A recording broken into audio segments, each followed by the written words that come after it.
Olá, consciências, sejam bem-vindos ao canal CL Consciência Livre.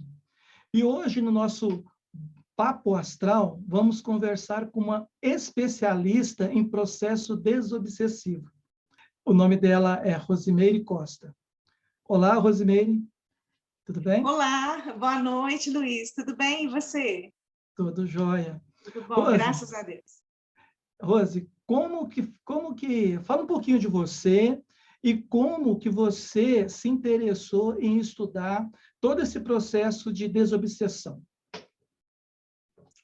Então, meu nome é Rosimeire Costa Souza, né? Estou advogada, né? Aqui em Uberaba, e estou na doutrina espírita há 10, 11 anos, e no espiritualismo, né?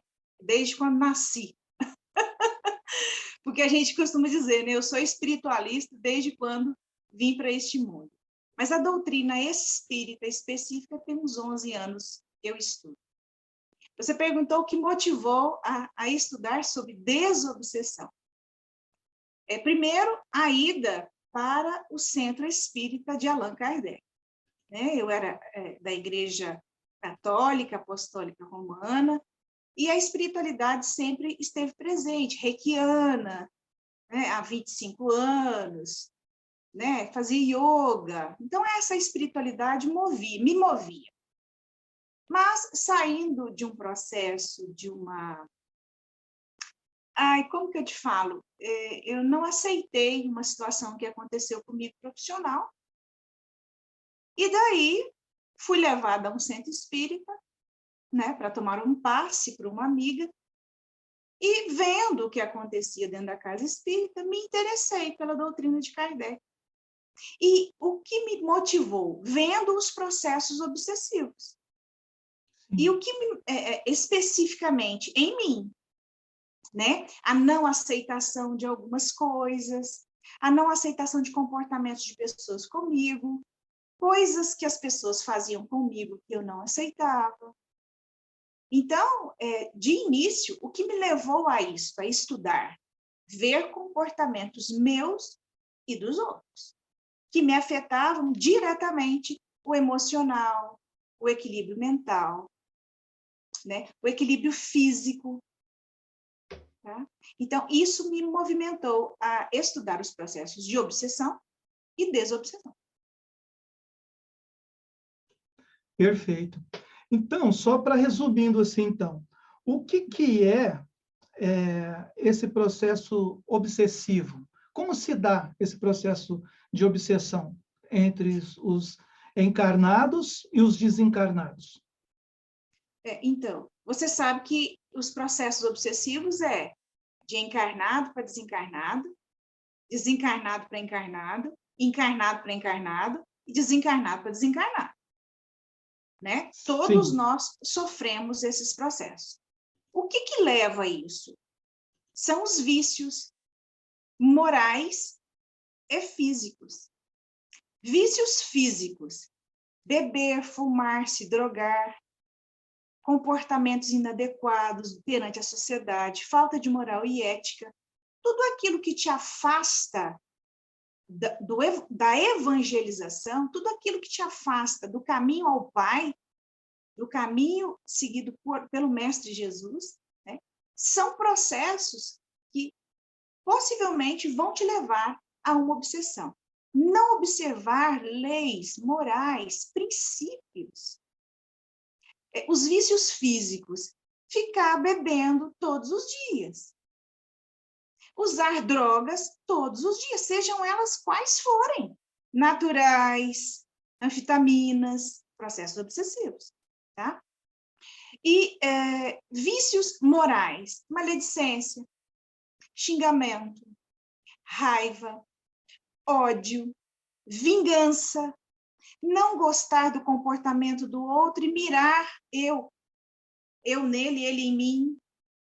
São processos com vícios morais. Ora, por que eu sou melhor do que o outro?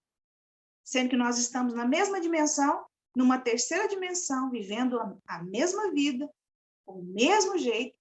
E por mais incrível que pareça, os vícios morais, ódio, maledicência, raiva, vingança, são os piores dos que os físicos. Você vai dizer, Rose, um drogado está suscetível a uma obsessão, um processo obsessivo. Sim, ele está. Né? Vamos pegar o pessoal da Cracolândia. São processos obsessivos de vício físico. Quem chega perto dessas pessoas? São os viciados. Né? Mas os vícios morais são mais difíceis de você se ver livre, porque é uma situação que tem que vir de dentro para fora. Quando eu descubro que eu sou orgulhosa e vaidosa e prejudico o outro, esse processo de reforma íntima tem que vir de dentro para fora, que é a catarse. São os expurgos que eu tenho para fazer. E como que eu cuido disso? Na oração, elevando o meu pensamento em boa vibração, meditando, yoga, exercícios físicos, né? Sair desse contato aonde a mente me leva a uma posição negativista. Sim. Negativista. Eu não gosto, eu odeio, ela não presta, ele, ela, e eu. Porque o pior dos processos obsessivos, Fernando, é a autoobsessão. Falar, eu estou sendo obsediado por um espírito desencarnado. Ou então por uma pessoa encarnada, né? Que também vale. Mas e a autoobsessão? Ela é pior do que os processos obsessivos. Tem até uma máxima, né, Rose, que fala que não existe o assédio ou obsessão sem o autoassédio. Né? Como que eu me vejo? Como que eu sinto? Quais são as energias que eu produzo, que eu emano? Então, tem muito a ver com o que as pessoas chamam de egrégora, né? Aquela energia que você está emanando vai atrair certa qualidade de espíritos, né? Que vai fazer você se afinizar com aquelas entidades, né? Pode falar entidades, aquelas pessoas lá que estão afinizadas com o que você está pensando, né? Sim. E quais são as motivações desses assediadores, desses obsessores extrafísicos? Porque não é do nada que eles vão te assediar. Ou existe camadas de assediadores, de obsessores, que você pode classificar? Sim. Assim, tudo começa, primeiro, a doutrina reencarnacionista. Nós temos que pautar nessa doutrina de reencarnação, né? Eu vou e volto. Tem um momento da sua vida que você encarnou a primeira vez. Mônada, né? Uma mônada, centelha divina, a mônada desce, né? E nós vamos passar lá para teosofia, né? Teologia também. Então, primeiro você encarna, depois você reencarna. E qual o comportamento durante esses processos reencarnatórios? Né? Com quem você fez ligações? Quais as ligações por cordões energéticos que a gente faz atualmente? E quais os cordões energéticos que eu estou ligada a vidas passadas, a vidas pretéritas? Então, quem eu fui? De onde vim, para onde vou, de onde eu vim e para onde estou indo? Né? Então, pautado todo esse raciocínio dentro da doutrina, estudando sobre isso, a gente percebe que nós trazemos, né, processos simbióticos, trazemos processos de formas, pensamentos, e somos localizados dentro de uma família que necessariamente nós precisamos resgatar os débitos kármicos de formação. Então, partindo do plano físico, pai, mãe e filho, aí teria que se falar outro assunto sobre o processo entre encarnado e pré-encarnado. Agora, o desencarnado, o que acontece?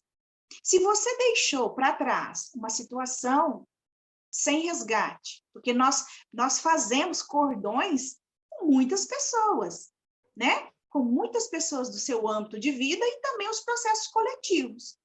Muitas vezes você vem e fica um desafeto seu, porque é melhor neste processo agora o desafeto ficar longe de você, tá? Mas ele pode, em dado momento, ou você mesmo, ter uma reminiscência, ter uma lembrança, e você atrai pelo pensamento, tá? Sim. Sempre assim. Quais os motivos? Ressentimento, ligações familiares que nós tivemos, um pacto que nós fizemos em outra vida, e eu resolvi, de uma hora para outra, não seguir mais aquele pacto. Aquela centelha divina, aquela entidade pode me alcançar pelo meu pensamento. Então, num dado momento da minha vida, eu começo a ficar negativada, não oro, não frequento uma religiosidade, não busco o Criador, que é o Deus, que nos criou, né? E me afasto de toda essa religiosidade, de toda esta fé, né, movido por uma fé, por um conhecimento. Eu não sou religioso, mas você tem fé. Então, estes que querem te brecar, começa a fazer as ligações por pensamento. Qual a motivação? Vingança, ódio, raiva, vício físico. Por que você não bebe? Bebe, vão beber, porque você bebe, ele bebe junto com você. Por que você não fuma? Então, quando você vai cortando os vícios morais e físicos, os assediadores, os obsessores vão te deixando. Porque não dá também para vir todo mundo, né? Numa só vez, não dá. Alguns vêm, outros ficam. E o seu pensamento? Então, a ligação, a motivação, vingança, ódio, o passado remoto, o passado pretérito, recente. Nós temos personalidades assediadores de 1700, de 1500. Temos. Porque você resolveu sair daquela influenciação negativa, eles querem te buscar. Por quê? Porque é menos um. Né? Sim. Então, o que motiva? O ódio, a raiva, a vingança. Opa, vingança, então. Sim. Você está falando até dos pactos, Rose. Eu estava lembrando algo positivo num pacto, né? Por exemplo, um pacto de amor, de jura de amor eterno. Eu te amarei por toda a eternidade. Aí, as pessoas, em determinado momento, elas vão se separar, né? Não quer dizer que você é casado com a pessoa, quando você desencarnar, você vai para o mesmo ambiente daquela pessoa. Né? Isso não quer dizer nada. Não. Aí, numa próxima vida, a pessoa vai continuar a existência dela. E quem ficou do outro lado vai acompanhar, né? Ou meu marido, ou minha esposa. Ela vê ela se relacionando com outra pessoa. Esse sentimento, que outrora foi de um amor, pode virar algo, um processo de assédio extrafísico. Por quê? Porque aquela pessoa, porque tem certas pessoas que não dá certo em casamento, em relacionamento nenhum. Aí dá para a gente começar a entender o processo, né? De que você está falando de vidas passadas. Né? Sim. Pô, ela sempre vai no relacionamento, aquele relacionamento sempre dá errado. Pode ser um processo de vidas passadas, de um marido de vidas passadas que deixa a pessoa ir para frente, né? Em futuros relacionamentos. E Pode. como resolver isso, Rose? E é assim, Fernando, olha, dentro da doutrina, né, dentro desse estudo, né, concatenado que a gente faz, cada caso é um caso. Nós podemos falar sobre apometria daqui mais um tempo. Dentro de apometria é um caso específico. O que está acontecendo com essa pessoa? Por que essa doença agora? Por que acontece isso? Aí nós vamos trazendo o passado remoto, aquele bem mais antigo, para saber o que vem acontecendo e vem curando essas feridas. A gente vem pondo medicamento nesse passado e nessas personalidades, né? Agora, você disse as paixões terrenas. Sim. Uma pessoa que ficou ligada com a outra por um motivo de amor, de uma paixão de posse, né? Que entende que foi tirada, né? Ou seja, eu reencarnei, o homem ficou, aquele ficou. Num dado momento, uma lembrança vem na minha mente. E isso acontece muito no processo apométrico.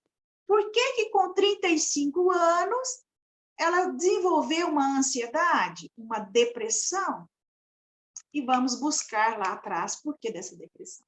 Sim, então é o assediador, é ela buscando em pensamento uma vida que ela teve que era muito melhor, porque o cérebro perespiritual, ele vai e volta. Ele vai e volta. Nós temos camadas aí. Nós temos a camada do consciente, do inconsciente, do subconsciente, o que está bem baixo, que é o passado remoto. Então, o cérebro perespiritual, ele tem os arquivos. A gente leva dessa vida os arquivos e volta para melhorar esses arquivos. E aonde está, né? Nós estivemos estudando segundo, onde está Deus? Na consciência.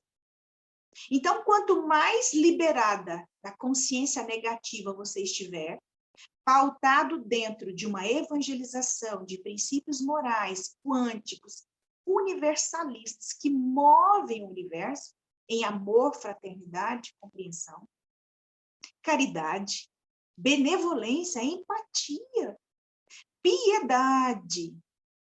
Né? Nós temos que ser piedosos para com o outro, que necessita mais, e conosco. Porque enquanto você não se ama, você não sai da auto-obsessão.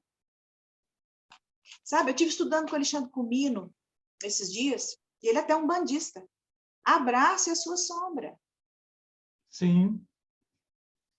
Ah, eu me descubro, de repente, orgulhosa demais. Opa, por que desse orgulho? Então, vamos investigar. Mas você pode fazer essa autoanálise? Você pode.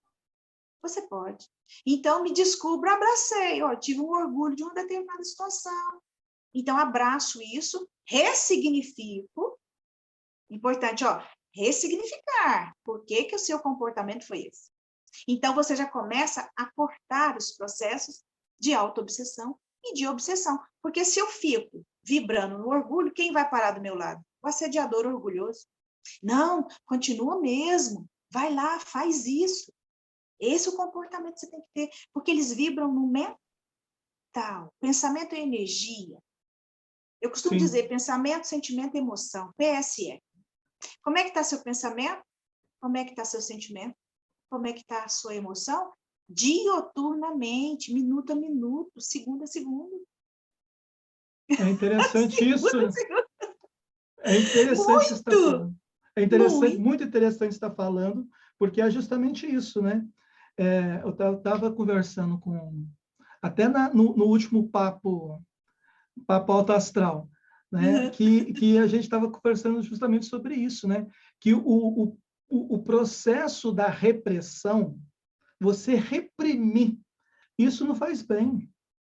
Isso vai te envenenando por dentro e você vai gerando um padrão energético que vai te atrair situações e consciências extrafísicas que gostam daquela situação.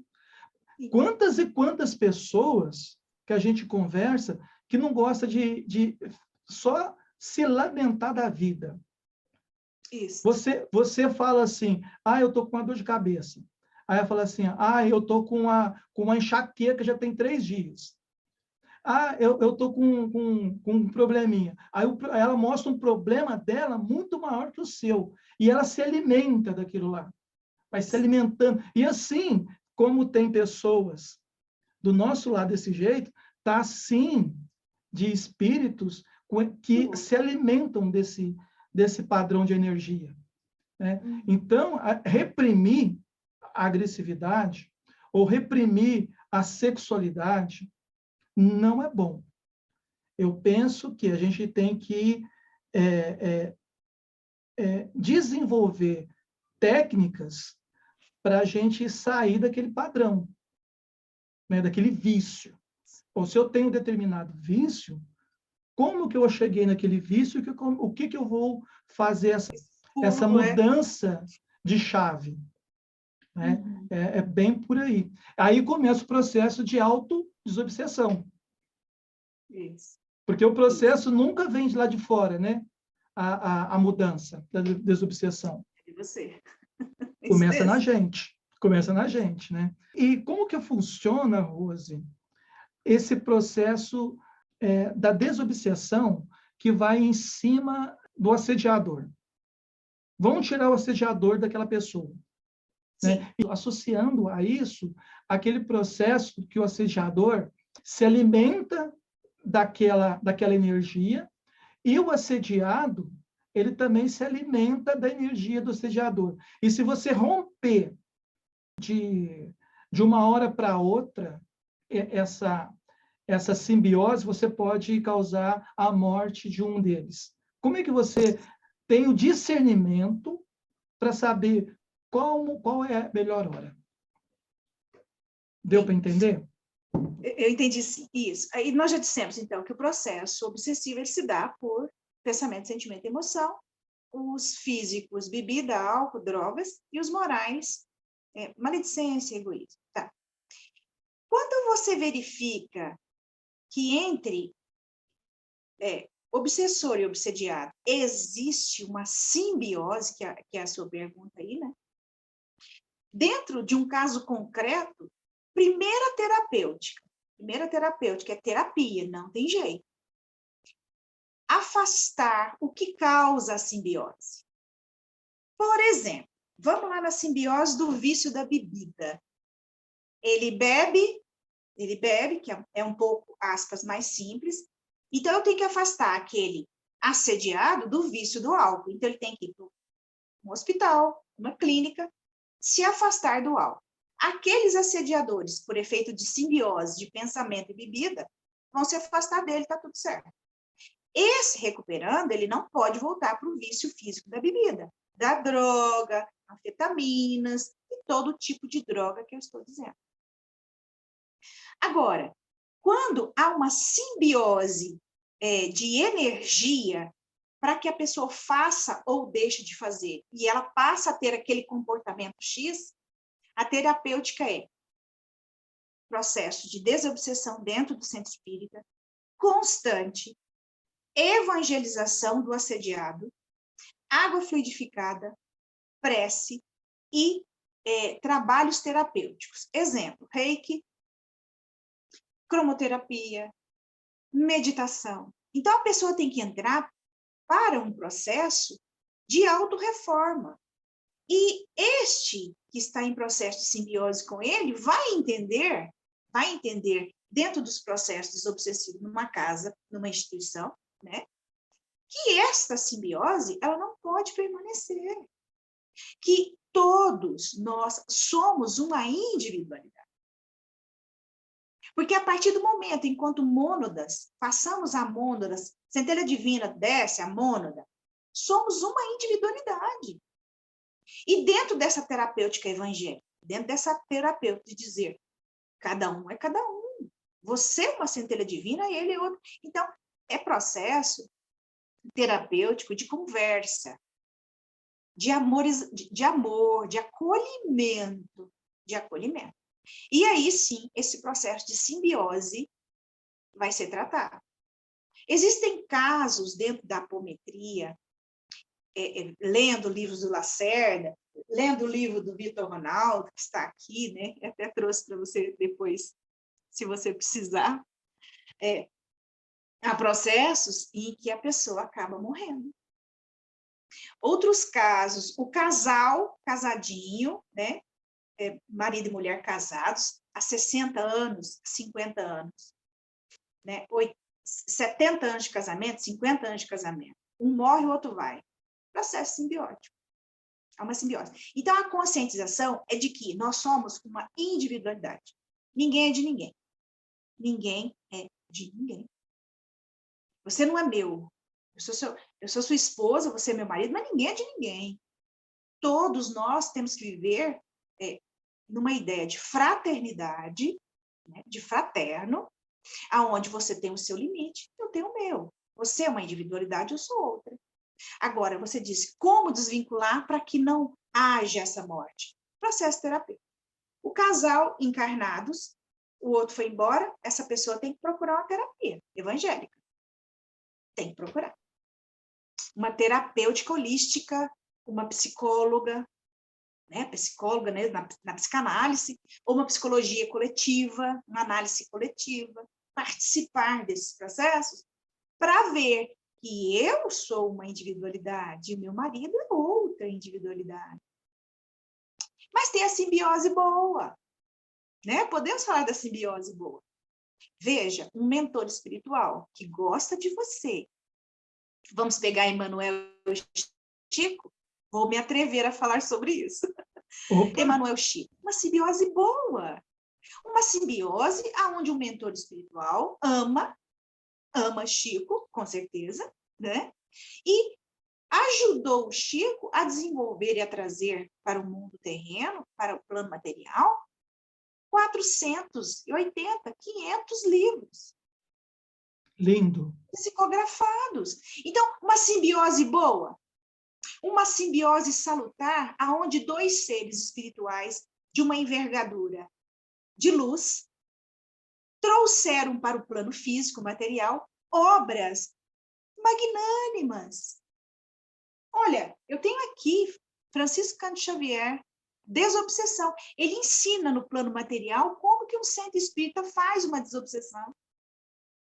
Através de médiums, que é o medianeiro, né?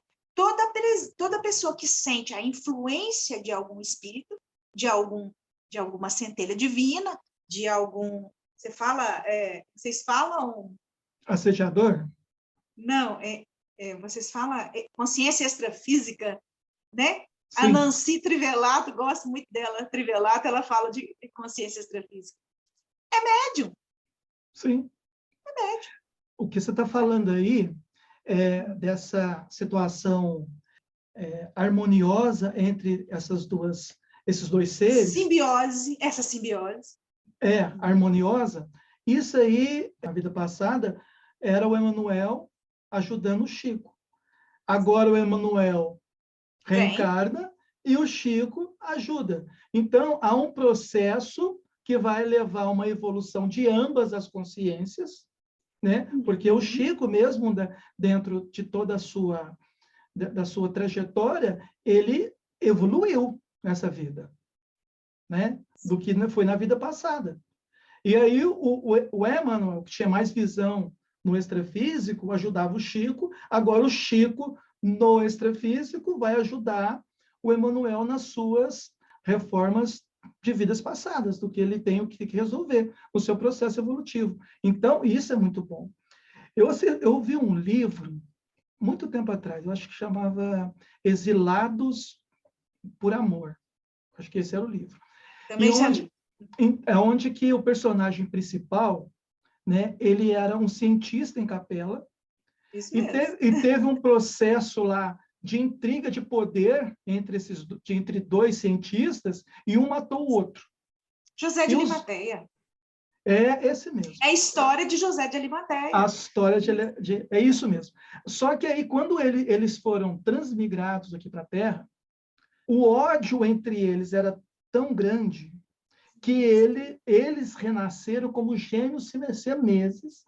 Isso mesmo, eu lembro bem dessa história. A memória é boa, amo esse livro, amo, amei.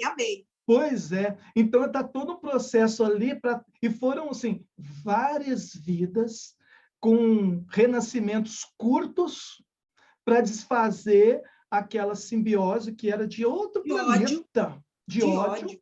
Né? Até que eles nasceram irmãos, idênticos, e dali cada um foi para o seu lado.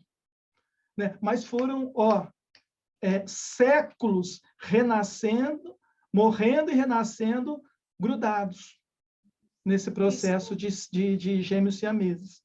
Então, é muito sério essa questão.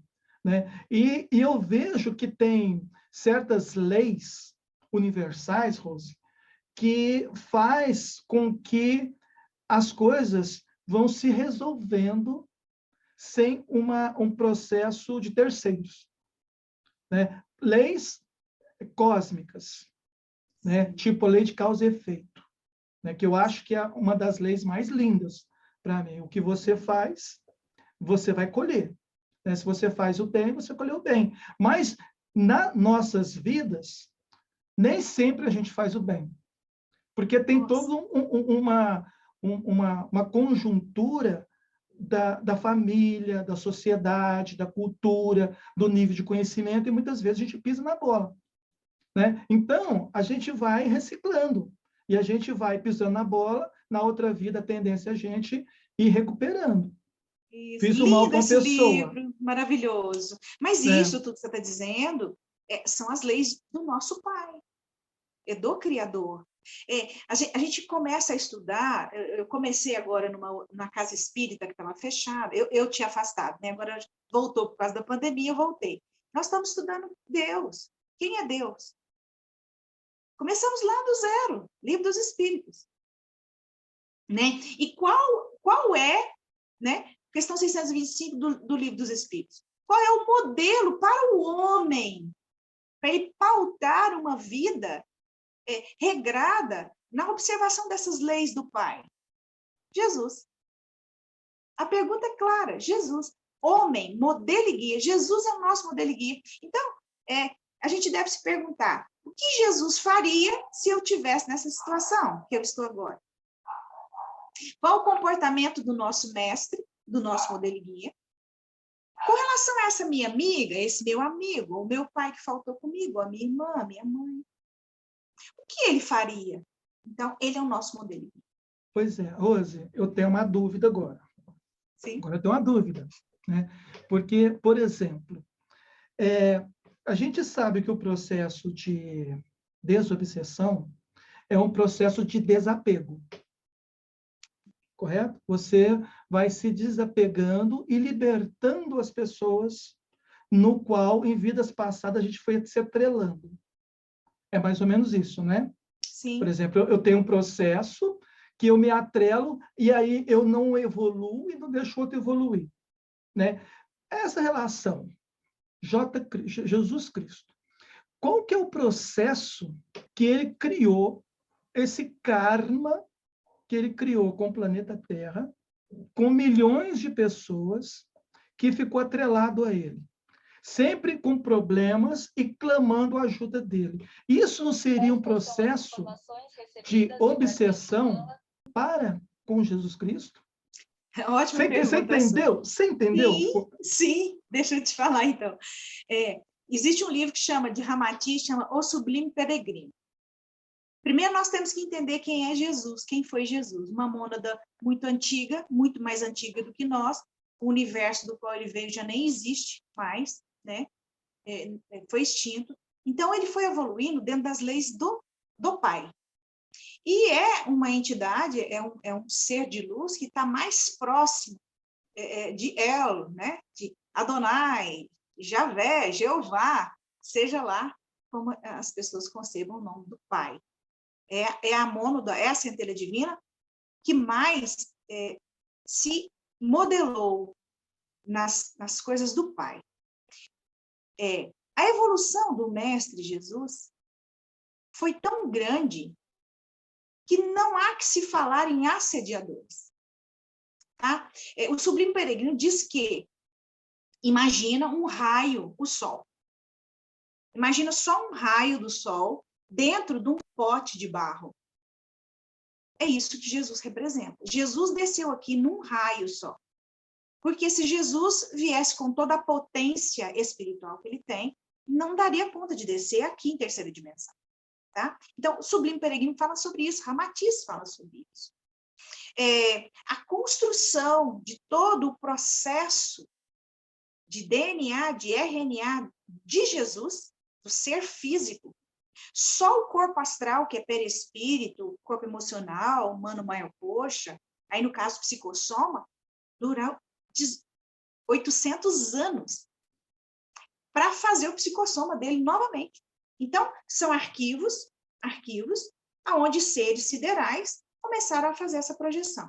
Mas isso foi um pacto entre o Pai e o nosso Mestre Jesus. Por quê? Porque nós, como capelinhos, né, que somos, nos rebelamos contra as ordens espirituais do Pai. E Jesus, em missão, diz, eu vou porque eu amo essa raça. Se a gente voltar lá em Exilados de Capela, nas cortinas do templo, se a gente voltar lá atrás, Exilados da Terra, a gente vai ver quem nós somos. Então, Jesus jamais passou por assédio. Jamais ele sofreu processos obsessivos. Jamais. Jamais. Tá? E o tempo dele, de acordo com esse livro, é 33 anos, porque ele começaria a desintegrar. Você vê que ele vai no Horto das Oliveiras e sua sangue. É um processo realmente, de uma vibração muito positiva para uma dimensão muito baixa, porque terceira dimensão, nós temos umbral na superfície. Nós temos umbral aqui é umbral, né? Então, Jesus jamais, posso dizer, Jesus era um médium. Não, Jesus curava, né? Como modelo e guia, veja bem, modelo e guia. Ele curou, ele tirou os processos obsessivos pelo poder próprio dele. Pelo poder próprio. Porque é uma divindade de uma alta escala. E veja, ele vem trazendo fé e amor. São um dos 7 planos da evolução espiritual, fé e amor, aonde é muito difícil nós pensarmos o que é amor. Nós não sabemos o que é amor. Né? O amor de mãe, ele aproxima. Uhum. Mas então, Jesus fez isso tudo, então digo, né, só para finalizar, por capacidade própria, por mérito próprio, por merecimento próprio. Tá. Deixa eu te falar mais uma coisa. Eu estava conversando com a nossa amiga em comum, né, que é a Denise, né, nossa amiga. E ela estava me falou algo muito interessante e quero saber de você se cabe nessa conversa que nós estamos tendo aqui agora. Ela me falou que as entidades, não entidades, né, lá da Umbanda, por exemplo, tipo Ogum, Oxós, Iemanjá, não são entidades, e sim são energias cósmicas, certo?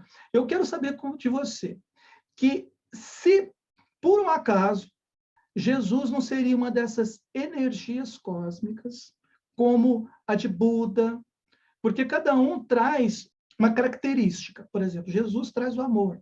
Buda traz uma outra sabedoria para o mundo. Outros traz uma questão mais de guerreiro, outros uma questão mais fraterna, outros uma questão mais de cura. Não são entidades, é uma energia que cada um traz aquela energia dentro de si. Por exemplo, tem pessoas que são mais amorosas. Então, essas pessoas têm uma energia mais crística dentro dela. Outras têm uma postura mais pacífica. Aguerridas. Outras é mais pacífica, tem uma questão mais búdica dentro dela, de autoconhecimento. Tem cabimento essa fala minha ou estou viajando muito na maionese? Não, sim, os orixás, né? Os orixás são emanações do próprio Pai, do próprio Olorum. Aí entra o caso. Jesus não seria uma dessas emanações do Pai? Na religiosidade e ele está na fé. Oxalá, né? Oxalá aí, o arquétipo Jesus Cristo, ele estaria dentro da religiosidade e da fé. Mas ele está atrelado ao amor. Porque Jesus só veio aqui na Terra porque nos ama. Ele diz, não, a raça humana, eu vou cuidar. Ele está cuidando. Ele está cuidando. Viu? Sim, mas é uma energia. É uma energia. Não é um ser, uma entidade que está lá. Porque não adianta, mesmo se a gente desdobrar no astral, não quer dizer que eu vou encontrar Jesus. Não, opa. Eu vou procurar Jesus agora e vou encontrar Jesus. Porque é uma energia. Né? Ele está tão sutilizado, tão sutil, que nós não conseguimos... ele não se manifesta com esse corpo, no caso. Isso. Né? Assim como a energia búdica, a energia desses outros padrões, né? Que eu não sei definir o nome correto. Isso. Veja, Deus, dentro daquela série sobre a Gênesis, ele não se mostra para Moisés. Então, ele diz, Moisés, eu jamais mostrarei o meu rosto para você, mas eu mostrarei minhas costas. E Moisés está à beira do mar, assim, né? Perto de um rochedo, e Deus põe a mão e mostra as suas costas, não mostra o seu rosto. Então, o rosto de Deus, ele não pode ser copiado, mas o rosto de Deus somos todos nós. Então, o Pai faz o quê? Ele materializa, ele trouxe e enviou para nós seres iluminados que alcançaram o mais alto grau de evolução para retratá-lo. Então, quando você fala o arquétipo de Jesus, cabelos longos a Nazareno, né? E olhos verdes ou mel, é o retrato de Deus. Você é o retrato de Deus. Eu acho que isso aí não tem nada a ver, né? Por exemplo, você retratar Jesus, que é um africano, né? Morando no deserto, falar que ele é loiro, dos olhos azuis, poxa vida. É o arquétipo. É um arquétipo da Igreja Católica Europeia. Por interesses. É interesses, não tem... como que eu imagino assim, um Jesus da época? É um cara rústico, com nariz grande, Tem uma ideia de típico, um hindu, né? Pelo menos um hindu, né? sim, com cabelo maltratado pelo sol, com a pele maltratada pelo sol. É assim que deveria retratar a Jesus. Mas nós estamos conversando de Jesus aqui, e me lembrou uma cena clássica de Jesus com legiões, né? Isso, o gadareno. O gadareno lá. É um Você podia falar endemoniado de gadareno.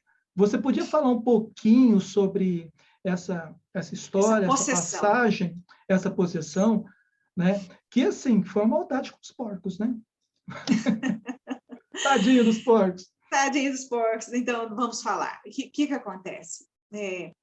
A calunga maior, né? A calunga menor, no caso, que é o cemitério, veja, são processos de energia, são consciências, né? Que ali foram enterradas e que há todo um processo de retirada, né?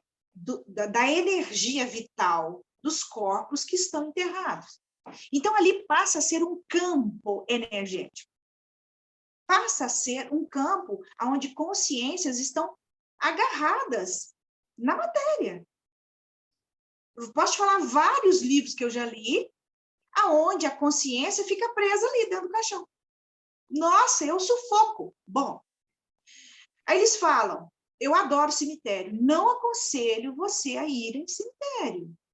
Deixai os mortos, né, tratarem dos seus mortos. Deixai esse papel para Deus.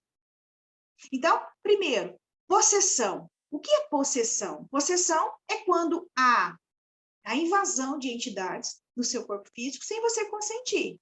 Mas, vamos dizer novamente, aonde está vibrando o seu pensamento?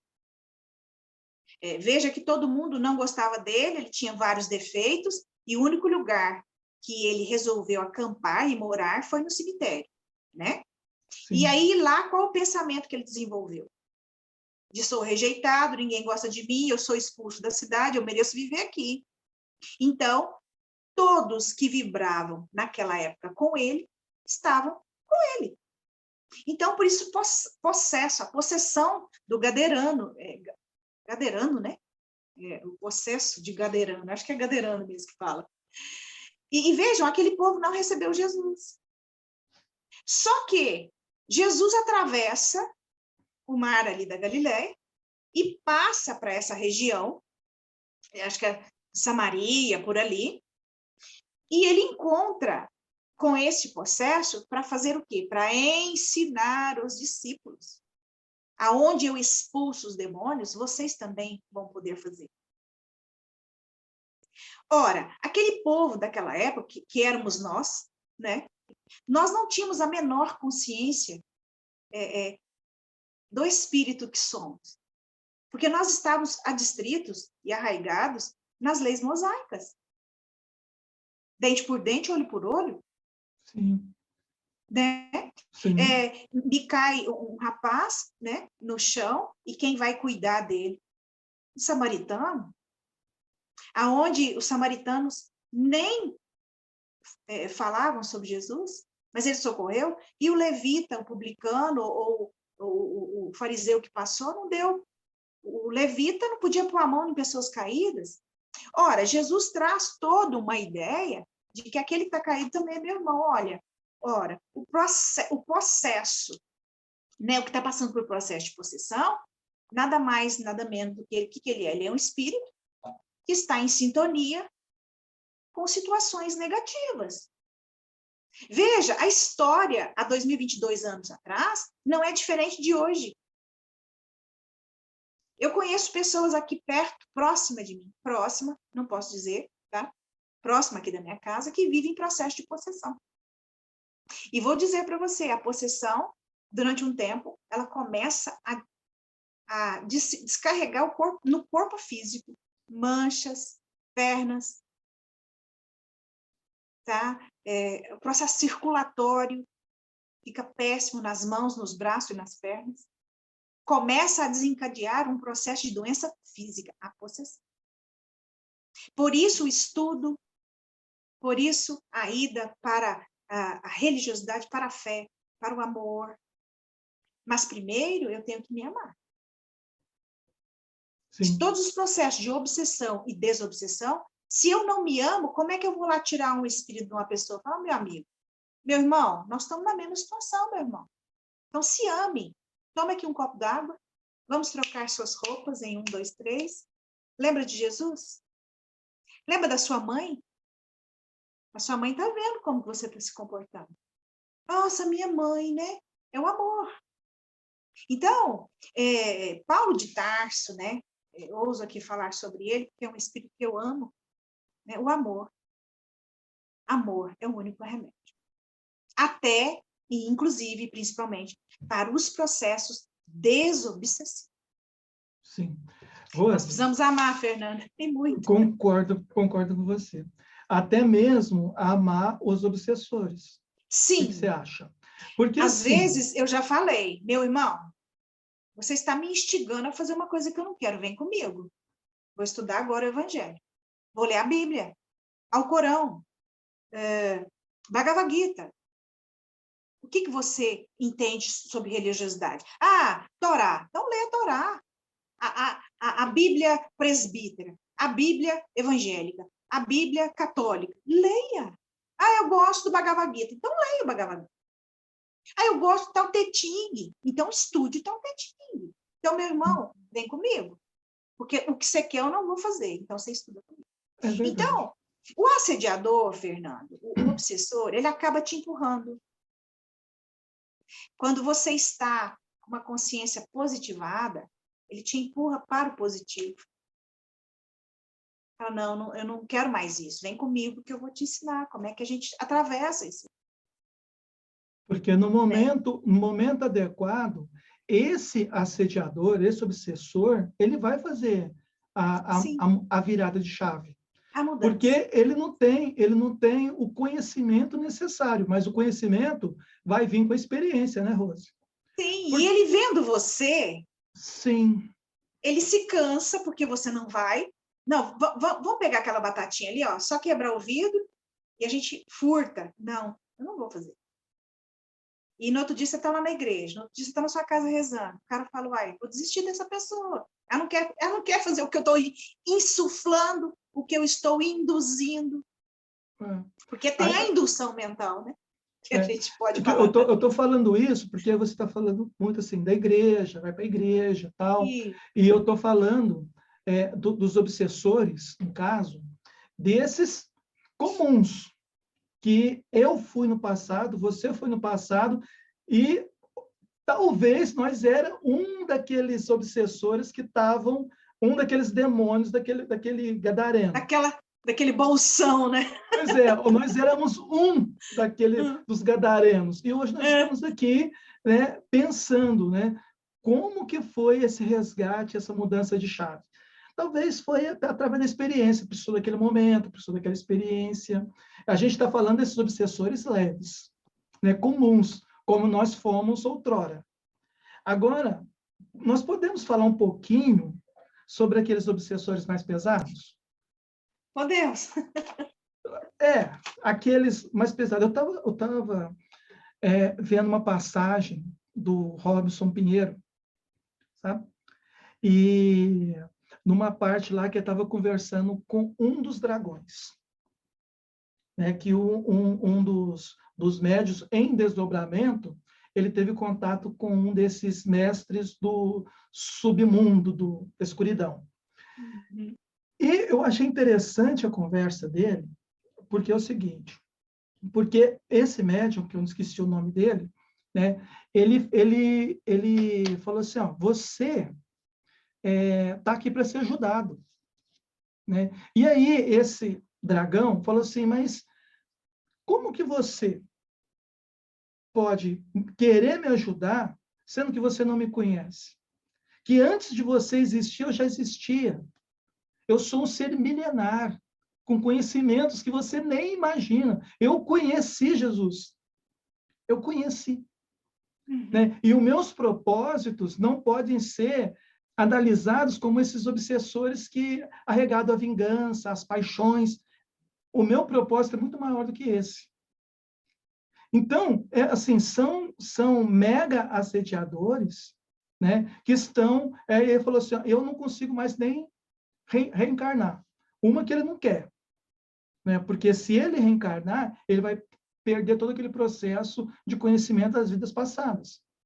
E um dos inimigos desse daí eram os magos negros, que é outra questão lá que você acho que você deve ter estudado e gosta de estudar sobre eles, porque precisa, né?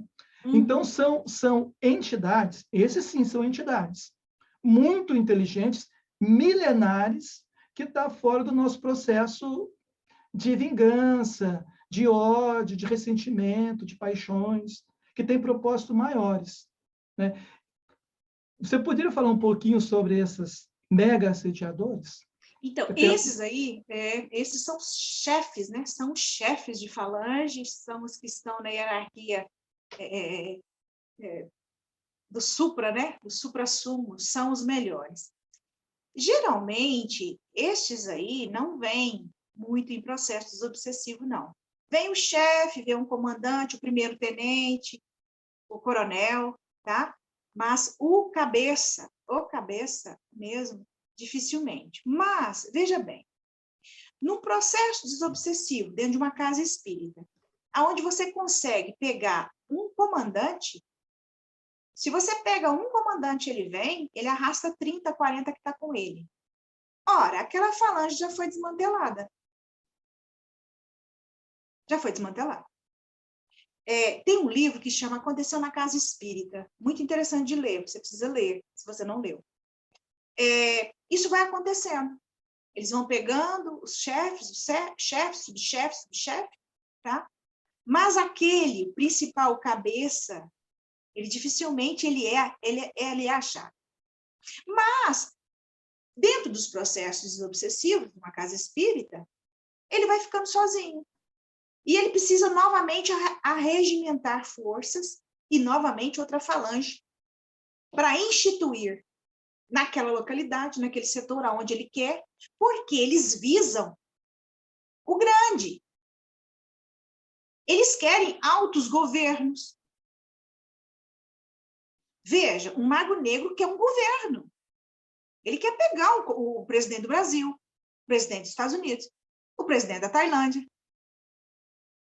Nós já vimos alguns estudos que existem 3 magos negros encarnados na Terra, encarnados em comandos de países. Olha que interessante. Interessante. A gente sabe um ou outro aí, mas a gente não pode ficar falando muito sobre isso. Eu entendo. Mas existe. Então, essa falange de dragões, essa falange de magos negros, primeiro que você se lembra que teve um processo no ano passado, aonde eles pediram, a espiritualidade toda pediu para a gente ficar em casa, porque ia partir aqui do plano terreno uma espaçonave com muitas almas. Você lembra isso? Que eles pediram para a gente ficar uns 2 dias dentro de casa? Lembra disso? Não. Em oração? Não. Teve todo esse movimento. Partiu do planeta Terra, das furnas abismos, de furnas umbralinas infernais, várias hordas de espíritos desses tipos. Sim. Não comporta mais, a Terra não comporta mais. E depois você leia Exilados da Terra. Tá. Eles vão para um lugar que... Obrigado, viu? Mas deixa eu te falar, o mundo, assim, do jeito que a gente vê, parece que está distorcido, né? Parece assim, o certo virou errado, o errado virou certo, né? E eu acho muito estranho, sabe, o que está acontecendo no mundo, sabe? Uma minoria, que hoje que eu vejo que é uma minoria, influenciando uma grande maioria, né? Então, você acha que tem influência desses governantes que estão nessas situações de poder? Sim, sim. O Brasil tem. O Brasil tem uma falange aí bem... E como é que querem nos fica? ver bem mal. E como é que fica o livro Brasil, Pátria? Coração do Mundo, Pátria do Evangelho. Tá. Como é que fica? O anjo que governa o Brasil é Ismael. E Ismael está em contato direto com Jesus, né? E Jesus sempre pediu para Ismael cuidar desse país, dessa terra aqui, porque nós seremos o exemplo espiritual. Isso está em Brasil, Coração do Mundo, Pátria do Evangelho, e também está no livro A Caminho da Luz, de Emmanuel com Chico. Muito lindo o livro, maravilhoso. E Jesus pede para o Ismael não deixar a Inquisição vir para o Brasil. Porque a Europa está 600 anos em atraso espiritual. Muito sério isso. Emmanuel explica isso na Caminho da Luz com muita propriedade. Tá? E Brasil é um país, né? Esse lado aqui do continente, e o Brasil especificamente, é um país promissor. Tá? Veja que a doutrina espírita, tá? Em comunhão, né, com o Oriente, ela está muito aqui no Brasil. Nós estamos estudando muito sobre isso. Veja que a Umbanda é uma religião que nos ensina muito sobre as divindades, sobre o divino.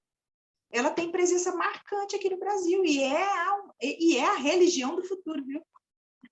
Olha, interessante. Estão dizendo aí que a religião... Ramatiz vem trazendo isso dos livros dele, na trilogia, né? Vovó Maria Conga, Jardim dos Orixás. Ele vem trazendo sobre essa assertiva de que a Umbanda vai ser.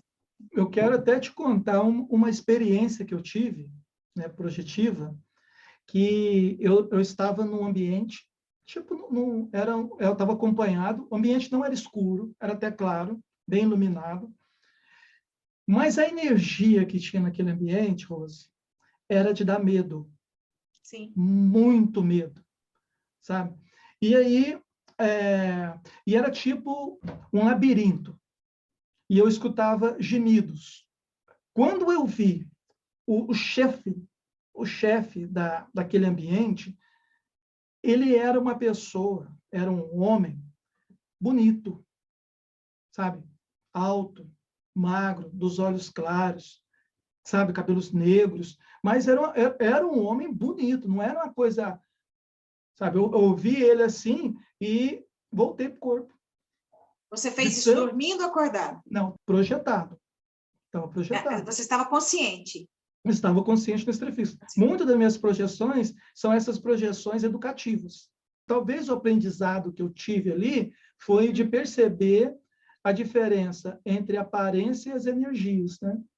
Que muitas vezes... Sim, talvez seja esse o aprendizado, para eu não cair no conto das aparências, que o meu olho está vendo. Talvez, igual tem aquela frase, né? Se o diabo aparecer para você, ele não vai aparecer com chifre e com tridente na mão. Isso.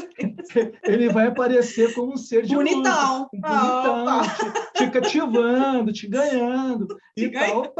Opa, esse cara aí é cheio de lábia e tal, né? Dizem que é o pai da mentira, né? Então, é muito assim. Então, talvez seja esse o exemplo que eu tive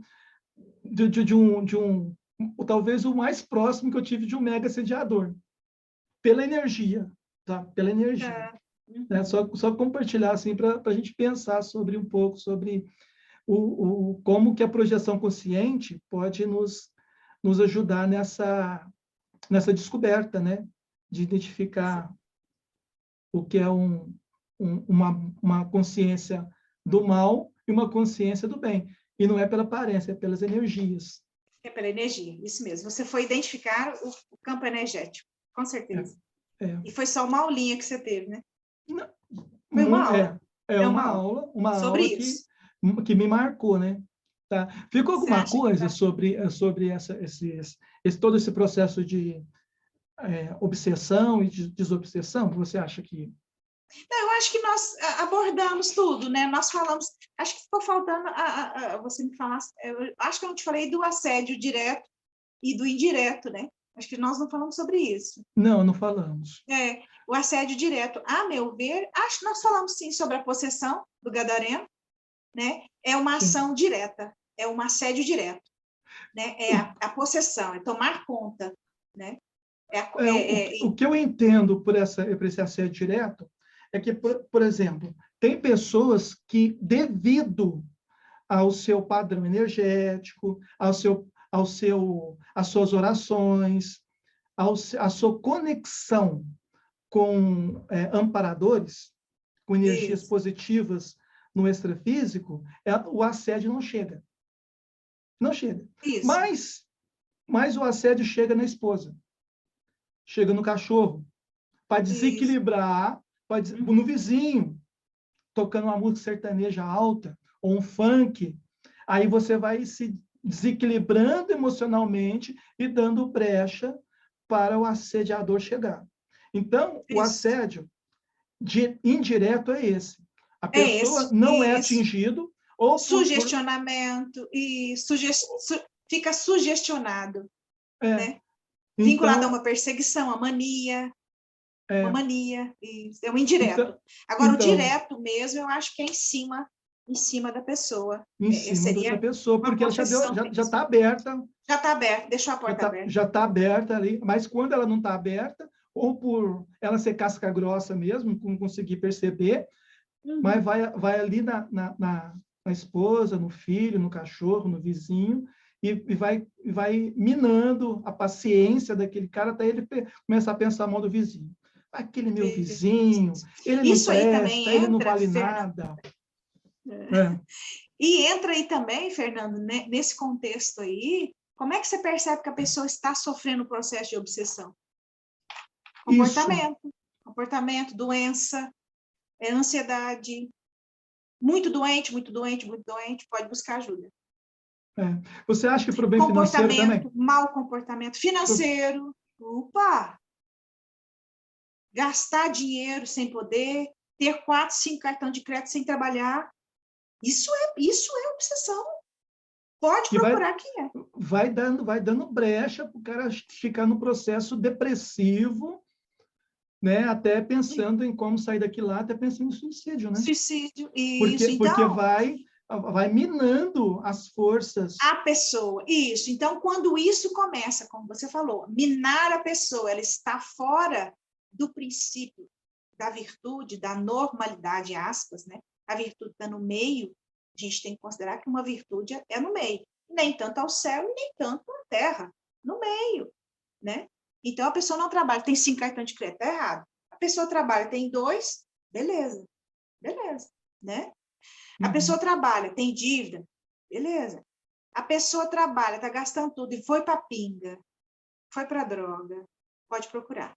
E aí toda a terapêutica psicológica, fé, amor, até uma religiosidade, né? E sabe o que é o preocupante nisso aí? Porque essas pessoas que estão desequilibradas, né, nos vícios, ela vai morrer e vai se tornar um assediador, um extrafísico. Isso. Por isso que eu falo, a gente tem que ter um certo carinho por esses assediadores, né? Eu tenho uma técnica, né, que Se tem um assediador do meu lado, eu não posso entrar na dele. Eu tenho que fazer ele entrar no meu padrão. E aí eu vou assistir esse assediador, né? Eu não vou expulsar ele, porque o remédio não é esse. O remédio é você ter o carinho, a caridade o suficiente para acolher esse assediador na sua psicosfera. Eu sei que o que eu estou falando aqui é algo assim, não dá para muita gente aceitar, né? Vai achar absurdo. Mas é absurdo. assim, é por Mas aí. esse que é o processo de acolhimento, de carinho, de fraternismo. Não é você pegar e fazer guerra contra o assediador. Cara, ele é um cara que está na ignorância. O que você precisa fazer, o que nós precisamos fazer, é levar o esclarecimento, levar a luz para essa consciência. Isso. Não é mesmo? Então... E essa ideia principal, né, da desobsessão, principal que eu vejo da desobsessão, conheça-te a ti mesmo. Sócrates, Tales de Mileto e Jesus. Se você se conhece, se você investiga, se você gasta ou ganha, né, quer queira, o seu tempo em se conhecer, não vai ter obsessão. Não vai ter. Não vai. Não vai. Porque você se conhece, você sabe que postura que você está, você sabe onde você desequilibrou, você sabe aonde você deu um passo em falso, mas você se ama. Não, eu abraço a sua sombra, né? Aquela do Alexandre Comino. Não, eu realmente pisei, nem escorreguei na banana.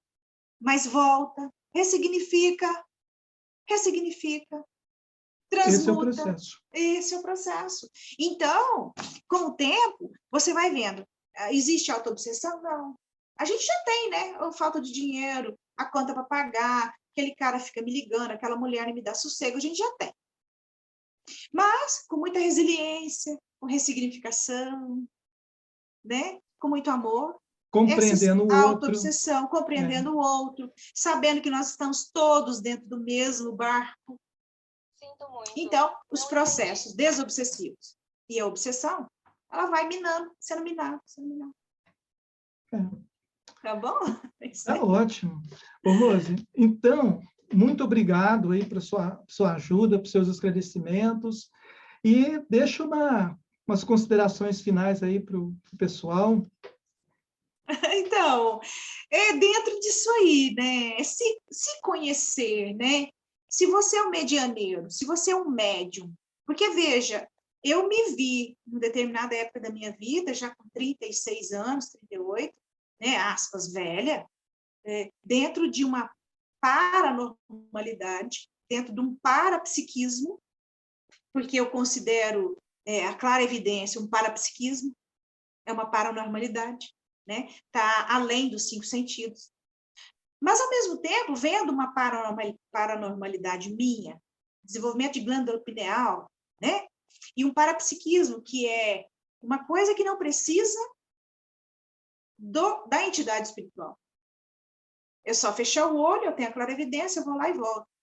Então, se conhecendo, vendo que você tem a paranormalidade, que você tem, para ter o parapsiquismo, que você também é medianeiro, qual o problema? E por que não transitar entre dimensões? Tá certo com o amparador aí que vocês falam, a gente fala guia e mentor espiritual, eu não vou jamais, em nenhuma projeção, sem o guia espiritual, não faço isso. Tá? A gente trabalha na clarevidência, na apometria, eu vou com o guia espiritual, eu vou com o mentor espiritual, eu vou atrás, eles vão na frente. Primeiro que nós estamos no físico. A gente doa o ectoplasma, a gente doa o fluido vital, né? Então, veja bem, sempre se acautelando, sempre se apoiando nessa divindade, nesse anjo guardião, nesse mentor espiritual, no amparador, sempre confiando neste projeto reencarnatório, que é voltar para o Pai e dizer, Pai, eu conheci, eu aprendi, vi os meus vícios, mas vi também as minhas virtudes. Opa, eu vi os meus vícios, curei, ressignifiquei, mas também te trouxe as minhas virtudes, não é? Então, assim, com muito amor, com muita empatia, né? Com vibração no positivo, e sempre pensando assim, nós vamos, nossa, atravessando aí dimensões, nós vamos atravessando etapas da nossa vida física. E aconselho, sempre pautar primeiro a sua espiritualidade e depois viver o plano material. Então, eu costumo dizer, para e passo. Para e passo, não. A vida espiritual tem que estar um pouquinho adiante da material. Sempre assim. Sempre assim. Eu tenho meu dinheiro, eu tenho meus bens materiais, eu tenho carro, tenho casa, né? Mas vai ficar tudo aqui. O caixão não tem gaveta, né? E por que eu estou preso nessa cadeira? Por que eu estou preso nessa casa? Não vou levar. Então, a partir desse raciocínio, não vou levar nada que me rodeie. Eu vou levar o quê? O que o espírito, o que eu pude rechear o meu espírito de princípios quânticos, ética, moral e ética, positivas para mim e para o outro. É isso aí. Obrigada, Fernando. Do nada. Você vai levar, nós vamos levar as nossas experiências, sejam elas positivas ou negativas. E ambas faz parte do nosso desenvolvimento e faz parte da nossa evolução. Gente, então, até uma próxima. E se você gostou, deixa seu like, compartilhe com seus amigos e fique em paz.